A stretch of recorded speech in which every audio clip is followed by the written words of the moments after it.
যে হলুদের গুঁড়া, সামান্য একটু লবণ, শুকনো মরিচের গুঁড়া। এখন বেগুনগুলা দিয়ে দিব। তেল ছেড়ে দিছে, এখন সামান্য একটু পানি দিব।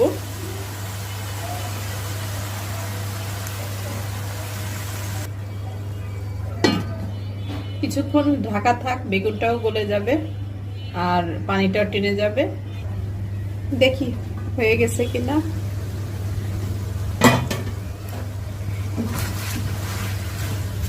বেশ হয়ে গেছে সবজিটা। অবশ্য কেমন একটু হয়ে যায় অনেক আগে থেকে।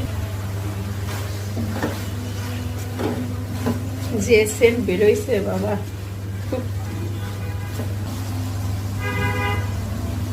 ইচ্ছে করছে আজকে একটু সাজুগুজু করতে। মন চাইলো একটু শাড়ি পরলাম হলুদ, বসন্তের মতন ইচ্ছে হলো যে একটা হলুদ কালারের শাড়ি পরতে, তাই শাড়ি পরলাম। আর সিম্পল খাবার, একটু রুটি।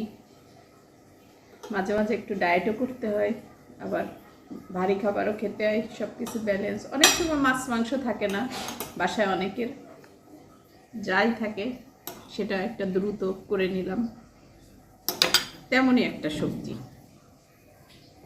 তো রুটির সাথে খেতেও ভালো, আবার আপনাদের গরম ভাতের সাথেও খেতে ভালো লাগে। এই যে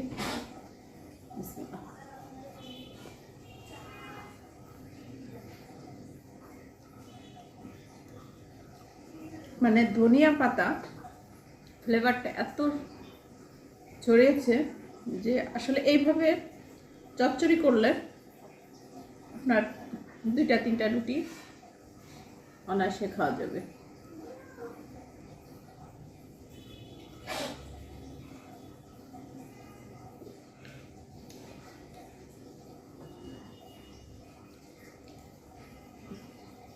আমার তো মাঝে মাঝে এ সবজি ও সবজি, একটু মাংসের ভিতরে সবজি ভালোই লাগে, খারাপ লাগে না। তো আমাদের তো মাছ মাংসের সাথে ব্যালেন্স রেখে একটু সবজি খাওয়াটাই ভালো স্বাস্থ্যের জন্য। এমনি মোটা হয়ে যাচ্ছি।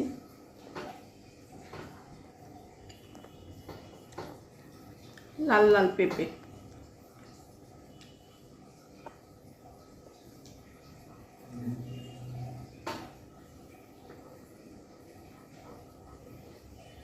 মানে এক পিস গালে এত বড় করে কাটছে।